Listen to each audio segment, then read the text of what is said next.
తెలంగాణ రాష్ట్ర ప్రజలకు విజ్ఞప్తి. రాష్ట్ర ప్రభుత్వం జనవరి 26 నుండి ప్రతిష్టాత్మకంగా అమలు చేస్తున్న 4 పథకాలు ఇందిరమ్మ ఇళ్లు, రేషన్ కార్డులు, రైతు భరోసా, ఇందిరమ్మ ఆత్మీయ భరోసా విషయంలో ప్రజలెవరూ ఆందోళన చెందవద్దు. అర్హులైన ప్రతి ఒక్కరికి పథకాల లబ్ధి జరుగుతుంది.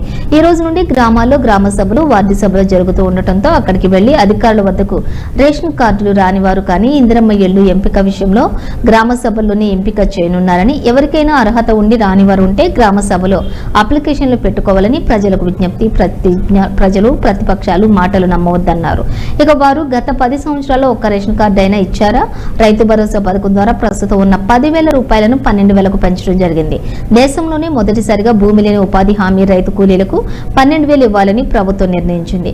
ఆర్థిక ఇబ్బందులు ఉన్నప్పటికీ ప్రభుత్వం ఇచ్చిన మాట ప్రకారం ప్రజా సంక్షేమ పథకాలు అందిస్తుంది. ఇప్పటికే ఆర్టీసీలో మహిళలకు ఉచిత బస్సు ప్రయాణం అందిస్తున్నాం. 200 యూనిట్ల ఉచిత విద్యుత్, 500కి గ్యాస్, ఆరోగ్యశ్రీని 5 నుంచి 10 లక్షలకు పెంచుతున్నాం. రైతులకు 2 లక్షల లోపు రైతు రుణమాఫీ చేశాం. ప్రభుత్వం ఏర్పడిన ఏడాది కాలంలోనే 55,000 ఉద్యోగాలు భర్తీ చేశాం. సన్నవడ్లకు 500 బోనస్ ఇచ్చాం. గతంలో ఎప్పుడూ లేని విధంగా ధాన్యం సేకరణ చేసిన 48 గంటల లోపు రైతుల ఖాతాల్లో డబ్బులు జమ చేశాం. ఆర్థిక ఇబ్బందులు ఉన్నప్పటికీ కూడా అమలు చేస్తున్న పథకాలు మాదిరిగానే ఈ నెలలోనే మరో 4 పథకాలు కూడా ప్రారంభం కానున్నాయి. ప్రజలెవరూ కూడా అధైర్యపడవద్దు. అర్హులైన ప్రతి ఒక్కరికి పథకాలు వస్తాయని తెలిపారు. దావోస్ వ్యవసాయ యోగ్యమైన ప్రతి ఎకరాకు రైతు భరోసా వస్తుంది. ప్రతి ఎకరాకు సంవత్సరానికి 12,000 రూపాయలు ఇవ్వడం జరుగుతుంది.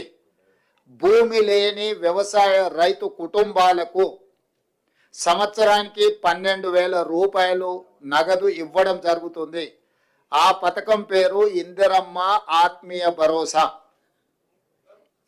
రేషన్ కార్డులు జనవరి 26 నుంచి రేషన్ కార్డులు లేని వాళ్లకు రేషన్ కార్డులు ఇవ్వడం జరుగుతుంది. 3 అంశాల మీద ఈ మంత్రివర్గంలో సానుకూలమైన ప్రజలకు ప్రయోజనం చేకూర్చే నిర్ణయాలు తీసుకున్నాము. మీడియా మిత్రులు ఈ 3 అంశాలను ప్రజలకు చేరవేయాల్సిందిగా కోరుకుంటూ మీ అందరి దగ్గర సెలవు తీసుకుంటాం. సంవత్సరాల క్రితం హౌసింగ్ డిపార్ట్మెంట్ని ఆనాటి ప్రభుత్వం పూర్తిగా నిర్లక్ష్యం చేయటమే కాకుండా హౌసింగ్ డిపార్ట్మెంట్ని టోటల్గా డిమాలిషన్ చేసింది. ఈ ఇందిరమ్మ రాజ్యంలో ప్రతి పేదవాడి చిరకాల కోరికైన హౌసింగ్ అంటే ఇందిరమ్మ ఇల్లు నెరవేర్చాలన్నది ఈ ప్రభుత్వం ఈనాడు చిత్తశుద్ధితో మళ్ళీ హౌసింగ్ డిపార్ట్మెంట్ని పునరుద్ధరించి వివిధ శాఖల్లోకి పంపించిన హౌసింగ్ డిపార్ట్మెంట్ని మళ్ళీ పునరుద్ధరించిందో మీరందరూ మనందరం మీ అందరికీ నూతన సంవత్సర శుభాకాంక్షలతో పాటు సంక్రాంతి